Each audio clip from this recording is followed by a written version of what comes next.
രാവിലെ 8 മണി മുതൽ വൈകിട്ട് 8 മണി വരെയൊക്കെ ജോലി ചെയ്യുന്നു. അത് കഴിഞ്ഞ് വീട്ടിൽ വന്ന് സൈഡ് വരുമാനത്തിന് മറ്റു ചില ജോലികളും ചെയ്യുന്നു. ഫുൾ ടൈം ബിസി, ഒന്ന് മര്യാദയ്ക്ക് ജീവിക്കാനുള്ള ടൈം പോലും കിട്ടുന്നില്ല. പക്ഷെ ഇത്രയൊക്കെ പണിയെടുത്തിട്ടും റിച്ച് ആകാൻ പറ്റുന്നില്ല. ഒരു മിഡിൽ ക്ലാസ് ലൈഫിൽ അങ്ങനെ പോയിക്കൊണ്ടിരിക്കുകയാണ്. നമ്മൾ ചുറ്റും നോക്കിയാൽ, അല്ലെങ്കിൽ ചിലപ്പോഴൊക്കെ നമ്മളെ തന്നെ നോക്കിയാൽ സ്വയം തോന്നുന്ന ഒരു ചിന്തയല്ലേ ഇത്. ഇത്രയൊക്കെ കഷ്ടപ്പെട്ടിട്ടും ഇത്രയൊക്കെ ബിസി ആയിരുന്നിട്ടും മിഡിൽ ക്ലാസ് ആളുകൾ മിക്കപ്പോഴും റിച്ച് സ്റ്റാറ്റസിലേക്ക് മാറാത്തത് എന്തുകൊണ്ടാണ്? നമുക്ക് നോക്കാം. നമ്മൾ ഈ സോഷ്യൽ മീഡിയയിൽ, പ്രത്യേകിച്ച് യൂട്യൂബിലേക്ക് നോക്കുമ്പോൾ കാണാം ചില മനുഷ്യരുടെ ടപ്പേന്നുള്ള വളർച്ച. അവർ യൂട്യൂബ് തുടങ്ങുന്നു, അത് ഹിറ്റാകുന്നു. ഉടനെ അത് വെച്ചൊരു ബിസിനസ് സ്റ്റാർട്ട് ചെയ്യുന്നു, അതും ഹിറ്റാകുന്നു. വലിയ വീട് വെക്കുന്നു, ലക്ഷറി കാറുകൾ വാങ്ങുന്നു, യാത്രകൾ പോകുന്നു, ഒരുപാട് ഫ്രീ ടൈം ഉള്ളതായി കാണിക്കുന്നു. മൊത്തത്തിൽ ഹാപ്പി സെറ്റപ്പ്. ഇതൊക്കെ കാണുമ്പോൾ തുടക്കം മുതൽ ഇവരുടെ ഇരട്ടിയിലധികം കഷ്ടപ്പെടുന്ന ആളാണല്ലോ ഞാൻ, എന്നിട്ടും എനിക്കിത് പറ്റുന്നില്ലല്ലോ എന്ന് ചിന്തിക്കുന്ന ഒരുപാട് പേരുണ്ടാകാം. അതായത് അൺകൺവെൻഷണൽ മേഖലകൾ തിരഞ്ഞെടുത്ത് അതിൽ വിജയിച്ച കുറച്ച് ആളുകളെ കാണുമ്പോൾ കൺവെൻഷണൽ മേഖലകൾ തിരഞ്ഞെടുത്ത് ജീവിതം മുഴുവൻ കഷ്ടപ്പെടുന്നവർക്കുണ്ടാകുന്ന ചില ചിന്തകൾ. ഈ ഒരു മെന്റാലിറ്റിക്ക് ഈ മിഡിൽ ക്ലാസ് പലപ്പോഴും എത്ര കഷ്ടപ്പെട്ടാലും മിഡിൽ ക്ലാസ് ആയി തന്നെ തുടരുന്നതിൽ വലിയ പങ്കുണ്ട്. അത് പറയുന്നതിന് മുമ്പ് നമുക്ക് വേറെ ചില മിഡിൽ ക്ലാസ് മെന്റാലിറ്റികളിൽ നിന്നും തുടങ്ങാം. മെന്റാലിറ്റി നമ്പർ 1, മിഡിൽ ക്ലാസ് ആളുകൾ കഷ്ടപ്പെടുന്നത് അവരുടെ ടൈം മറ്റുള്ളവർക്ക് കൊടുത്തുകൊണ്ടാണ്. അതായത് ഒരു ടെക്സ്റ്റൈൽസിലെ സെയിൽസ് പേഴ്സൺ ഏകദേശം 9 മണിക്കൂറിൽ കൂടുതൽ ഒരു ദിവസം അവിടെ വർക്ക് ചെയ്യുന്നു എന്ന് കരുതുക. അപ്പൊ അത്രയും ടൈമാണ് ആ ആൾ അവിടെ സെയിൽ ചെയ്യുന്നത്. എന്നാൽ തന്റെ ആ ടൈമിന് വലിയ മൂല്യമൊന്നും അയാൾക്ക് കിട്ടുന്നില്ല. ഇങ്ങനെയാണ് പല മിഡിൽ ക്ലാസ് ജോലികളും. കുറേയധികം സമയം സെയിൽ ചെയ്യേണ്ടി വരുന്നു. ഈ സമയം എന്ന് പറയുന്നത് നമ്മുടെ ജീവിതം തന്നെയാണ്, നമ്മുടെ ആയുസ്സും. സാലറിക്ക് വേണ്ടി ഒരു നിശ്ചിത സമയം വർക്ക് ചെയ്യുന്നു, എക്സ്ട്രാ ഇൻകം കിട്ടാൻ വേണ്ടി എക്സ്ട്രാ അവേഴ്സ് വർക്ക് ചെയ്യുന്നു. അതായത് പണം കിട്ടാൻ ടൈം കൊടുത്തുകൊണ്ടേയിരിക്കുന്നു. എന്നാൽ റിച്ച് ആയവർ അവർ റിസ്റ്റ് ചെയ്യുമ്പോൾ പണം വരുന്ന വഴികൾ അവർക്കുണ്ടാകും. ബിസിനസ്, ഇൻവെസ്റ്റ്മെന്റ്, അസറ്റ്സ്, അതായത് അവർക്കുള്ളത് ഓണർഷിപ്പ് ആണ്. അവർ പലതും ഓൺ ചെയ്യുക വഴിയാണ് പണം ഉണ്ടാക്കുന്നത്. നമ്മൾ നമ്മുടെ ടൈമിനെ സെൽ ചെയ്ത് പണം ഉണ്ടാക്കുന്നതും നമ്മൾ പലതും ഓൺ ചെയ്തുകൊണ്ട് പണം ഉണ്ടാക്കുന്നതും തമ്മിൽ വലിയൊരു വ്യത്യാസമുണ്ട്. ആദ്യത്തേതിൽ നമ്മൾ എപ്പോഴും ബിസി ആയിരിക്കും, പക്ഷെ ആവശ്യത്തിന് റിട്ടേൺ കാണില്ല. രണ്ടാമത്തേതിൽ നമ്മൾ പലപ്പോഴും ഫ്രീ ആയിരിക്കുമ്പോഴും പണം വന്നുകൊണ്ടേയിരിക്കും. അടുത്ത മിഡിൽ ക്ലാസ് മെന്റാലിറ്റിയിലേക്ക് പോകുന്നതിന് മുമ്പ് ഈ വീഡിയോ വരുമാനത്തെക്കുറിച്ച് ആയതുകൊണ്ട് തന്നെ അക്കാര്യത്തിൽ നിങ്ങൾക്ക് വളരെ യൂസ്ഫുൾ ആയ ഒരു കാര്യം പറയാം. എല്ലാവർക്കും ഫിക്സ്ഡ് റിട്ടേൺ കിട്ടുന്ന ഒരു ഇൻവെസ്റ്റ്മെന്റ് ഉണ്ടാകുന്നത് എപ്പോഴും നല്ലതാണ്. എന്നാൽ അങ്ങനെയുള്ള ഓപ്ഷൻസ് വളരെ കുറവാണ്. ഈ ഒരു ഗ്യാപ്പ് ഫിൽ ചെയ്യുന്ന ഒരു പ്ലാറ്റ്ഫോമാണ് വിൻഡ് വെൽത്ത്. ഈ പ്ലാറ്റ്ഫോമിലൂടെ നിങ്ങൾക്ക് ബോണ്ട്സിൽ ഇൻവെസ്റ്റ് ചെയ്യാൻ പറ്റും. അപ്പൊ എന്താണ് ഈ ബോണ്ട്? വളരെ സിമ്പിളായി പറഞ്ഞാൽ ബോണ്ട് നിക്ഷേപം എന്നത് നിങ്ങൾ സർക്കാരിനോ കമ്പനികൾക്കോ നിങ്ങളുടെ പണം കടം കൊടുക്കുന്നു. അതിന് പകരമായി നിങ്ങൾക്ക് ഫിക്സ്ഡ് റിട്ടേൺ ലഭിക്കുന്നു. പിന്നെ നിശ്ചിത കാലയളവിന് ശേഷം നിങ്ങൾ ആദ്യം നൽകിയ മൊത്തം പ്രിൻസിപ്പൽ എമൗണ്ടും നിങ്ങൾക്ക് റിട്ടേൺ ലഭിക്കുന്നു. ഈ വിൻഡ് വെൽത്ത് പ്ലാറ്റ്ഫോമിന്റെ വലിയൊരു ഗുണം വെറും 1000 രൂപ കൊണ്ട് കുറച്ച് ബോണ്ട്സിൽ നിങ്ങൾക്ക് ഇൻവെസ്റ്റ് ചെയ്ത് തുടങ്ങാം എന്നതാണ്. അതായത് നിങ്ങളൊരു ബിഗിനർ ആണെങ്കിലും പുതിയൊരു ജോലി കിട്ടിയ ആളാണെങ്കിലും അങ്ങനെ ആർക്കും ഇൻവെസ്റ്റ് ചെയ്ത് തുടങ്ങാം. പിന്നെ നിങ്ങൾക്ക് UPI അല്ലെങ്കിൽ നെറ്റ് ബാങ്കിംഗ് വഴി സിമ്പിളായി ഇൻവെസ്റ്റ് ചെയ്യാം. പേയ്മെന്റ്സ് ആൻഡ് മെച്യൂരിറ്റി ഷെഡ്യൂൾ സിമ്പിളായി ഇൻവെസ്റ്റർ ഡാഷ്ബോർഡിൽ കാണാം.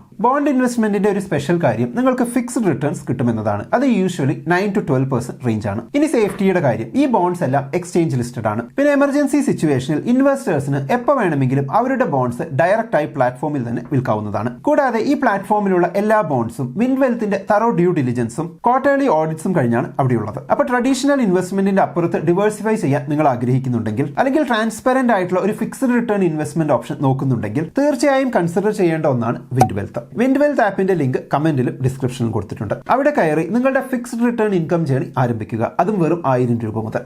അപ്പൊ ഇനി മിഡിൽ ക്ലാസ് മെന്റാലിറ്റി നമ്പർ 2 നോക്കാം. മിഡിൽ ക്ലാസ് ആളുകൾ ജീവിതത്തിൽ ബിസി ആകുന്നതും അവരുടെ സമയം മറ്റുള്ളവർക്ക് കൊടുക്കുന്നതും ഒരു പ്രത്യേക കാര്യത്തിന് വേണ്ടിയാണ്. എന്താണ് ആ കാര്യം? ഒരു പ്രത്യേക ലൈഫ് സ്റ്റൈൽ മെയിൻറ്റെയിൻ ചെയ്യുക എന്നതാണ് ആ കാര്യം. കാറ്, വീട്, ഇതിന്റെയൊക്കെ EMI അടയ്ക്കണം, റെന്റ് അടയ്ക്കണം, സ്കൂൾ ഫീസ് അടയ്ക്കണം, ചില കാര്യങ്ങൾ അപ്ഗ്രേഡ് ചെയ്യണം. ഉദാഹരണത്തിന് പുതിയൊരു മൊബൈൽ ഫോൺ വാങ്ങണം. ഈ ഒരു ലൈഫ് സ്റ്റൈൽ മെയിൻറ്റെയിൻ ചെയ്യാൻ തുടർച്ചയായി പണിയെടുക്കണം, ബിസി ആയിരിക്കണം. അതായത് പണം വരുന്നു, അത് മുഴുവൻ ഈ ഒരു ലൈഫ് സ്റ്റൈലിന് വേണ്ടി ചെലവഴിക്കുന്നു, വീണ്ടും കഷ്ടപ്പെടുന്നു, അത് മെയിൻറ്റെയിൻ ചെയ്യുന്നു. അതുകൊണ്ട് ഒരിക്കലും റിച്ച് ആകാൻ പറ്റുന്നില്ല. എന്നാൽ പൊതുവെ റിച്ച് ആയിട്ടുള്ളവർ വെൽത്ത് കൂട്ടിച്ചേർക്കാനാണ് ആ സമയം ശ്രമിക്കുന്നത്. അതായത് 30,000 കോടി ആസ്തിയുള്ള ഒരു ബിസിനസ്സുകാരൻ 55 കോടി മുടക്കി മക്കളുടെ കല്യാണം നടത്തുമ്പോൾ ആ ലൈഫ് സ്റ്റൈൽ മെയിൻറ്റെയിൻ ചെയ്യാൻ അയാൾക്ക് വേണ്ടത് അയാളുടെ സ്വത്തിന്റെ വെറും 0.18% മാത്രമാണ്. എന്നാൽ 50 ലക്ഷം ആസ്തിയുള്ള ഒരാൾ 10 ലക്ഷം മുടക്കി മക്കളുടെ വിവാഹം നടത്തുമ്പോൾ അയാളുടെ ആസ്തിയുടെ 20% ചെലവാകുന്നത്. അതായത് റിച്ച് ആയ ഒരാൾക്ക് ആ ലൈഫ് സ്റ്റൈൽ മെയിൻറ്റെയിൻ ചെയ്യാൻ വേണ്ടി മാത്രം കഷ്ടപ്പെട്ട് പണിയെടുക്കേണ്ട ഒരു അവസ്ഥ വരുന്നില്ല. അടുത്തത് മെന്റാലിറ്റി നമ്പർ 3. മിഡിൽ ക്ലാസ് ആളുകൾ എപ്പോഴും സേഫ്റ്റിക്കാണ് പ്രാധാന്യം കൊടുക്കുക. സ്റ്റേബിൾ ആയ ഒരു ജോബ്, സാലറി എല്ലാ മാസവും കിട്ടണം, റിസ്ക് എടുക്കുന്നത് ഡേഞ്ചർ ആണ്, അൺകൺവെൻഷണൽ ജോലി റിസ്ക് ആണ്. ഇതാണ് പൊതുവെയുള്ളൊരു മെന്റാലിറ്റി. ഉദാഹരണത്തിന് ചില വമ്പൻ യൂട്യൂബേഴ്സ് യൂട്യൂബിലൊക്കെ പൈസ ഇങ്ങനെ ഫ്ലക്സ് ചെയ്യുമ്പോൾ മിഡിൽ ക്ലാസ് മെന്റാലിറ്റി ഉള്ള ആൾക്കാർ ചിന്തിക്കുകയും പറയുകയും ചെയ്യുന്ന ഒരു കാര്യമുണ്ട്. ഈ യൂട്യൂബ് ഒക്കെ അങ്ങ് പൂട്ടിപ്പോയാലോ, അതായത് ഇതൊരു അൺകൺവെൻഷണൽ ജോലിയല്ലേ, ഒരു റിസ്ക് അല്ലേ, ഒരു സേഫ്റ്റിയും ഇല്ലല്ലോ എന്നൊക്കെയാണ് ആ ചോദ്യത്തിന് പുറകിൽ. ആ ഒരു ചിന്ത, അതായത് സേഫ്റ്റിയാണ് ഏറ്റവും വലുതെന്ന ചിന്ത ഒരിക്കലും ഒരാളെ റിച്ച് ആക്കില്ല. അടുത്തത് നമ്മുടെ എഡ്യൂക്കേഷൻ സിസ്റ്റം തന്നെയാണ്. മിഡിൽ ക്ലാസ് ആളുകളെ ഉണ്ടാക്കി വിടാനാണ് നമ്മുടെ എഡ്യൂക്കേഷൻ സിസ്റ്റം പണിയെടുക്കുന്നതെന്ന് പലപ്പോഴും തോന്നാറുണ്ട്. അനുസരണയുള്ള ഒരു ജോലിക്കാരന് വേണ്ട ക്വാളിറ്റീസ് ആണ് നമ്മൾ സ്കൂളിൽ നിന്നും പഠിക്കുന്നത്. ഇന്നോവേറ്റീവ് ആയ ക്രിയേറ്റേഴ്സ് ആകാനുള്ള പഠനമല്ല. അടുത്ത മെയിൻ പ്രശ്നം ഇൻഫ്ലേഷൻ ആണ്. പലരും ഒരു 10-20 വർഷം കഴിഞ്ഞുള്ള അവരുടെ സേവിങ്സിന്റെ കാര്യം കണക്ക് കൂട്ടുമ്പോൾ വിട്ടുപോകുന്ന ഒരു മെയിൻ വില്ലനാണ് ഇൻഫ്ലേഷൻ എന്ന പണപ്പെരുപ്പം. കാലം പോകുമ്പോൾ സാലറി കൂടുമ്പോഴും അതിന്റെ ഒപ്പം തന്നെ എല്ലാ സാധനങ്ങളുടെയും വിലയും കൂടും. ചുമ്മാ ചായയുടെയും കടിയുടെയും വിലയുടെ കാര്യത്തിൽ കഴിഞ്ഞ 10-20 വർഷത്തിൽ വന്ന മാറ്റം മാത്രം നോക്കിയാൽ മതി ഈ ഇൻഫ്ലേഷന്റെ പ്രശ്നം മനസ്സിലാക്കാൻ.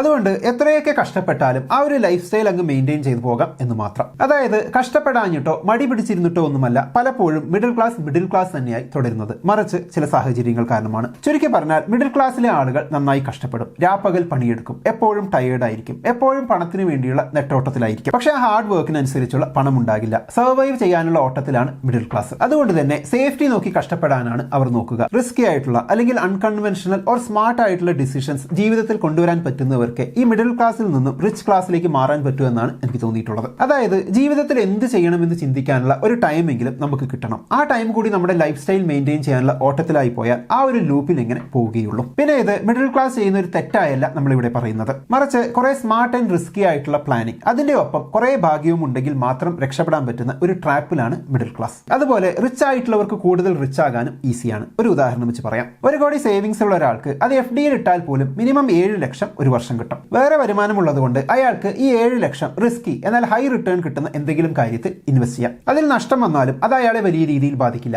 പക്ഷേ പ്രതീക്ഷിച്ച പോലെ റിട്ടേൺ കിട്ടിയാൽ അയാളെ അത് കൂടുതൽ റിച്ച് ആക്കും. എന്നാൽ വളരെ കുറച്ച് പണം മാത്രം സേവിങ്സ് ഉള്ള ഒരാൾക്ക് അത് എമർജൻസി ആവശ്യങ്ങൾക്കുള്ള ഫണ്ടായി മാറ്റിവെക്കേണ്ടി വരും. അത് വെച്ച് റിസ്ക് എടുക്കാൻ പറ്റില്ല. അപ്പൊ എന്താണ് ഈ മിഡിൽ ക്ലാസ് ലൂപ്പിനെ കുറിച്ചുള്ള നിങ്ങളുടെ അഭിപ്രായം? കമന്റ് ബോക്സിൽ എഴുതുമല്ലോ. പിന്നെ വീഡിയോയിൽ പറഞ്ഞ വിൻഡ്വെൽത്ത് ആപ്പിനെ കുറിച്ച് ഒന്നുകൂടി ഓർമ്മിപ്പിക്കുന്നു. ബോൺസിൽ ഇൻവെസ്റ്റ് ചെയ്യുന്നതിലൂടെ ഫിക്സ്ഡ് റിട്ടേൺ ഉണ്ടാക്കാൻ ആഗ്രഹിക്കുന്നവർ ഈ ആപ്പ് ചെക്ക് ചെയ്ത് നോക്കുക. ആപ്പിന്റെ ലിങ്ക് കമന്റിലും ഡിസ്ക്രിപ്ഷനിലും കൊടുത്തിട്ടുണ്ട്. Investments in debt securities, municipal debt securities, securitized debt instruments are subject to risks, including delay and/or default in payment. Read all the offer-related documents carefully. എന്നാൽ നമുക്കിനി അടുത്ത വീഡിയോയിൽ വീണ്ടും കാണാം. ബൈ.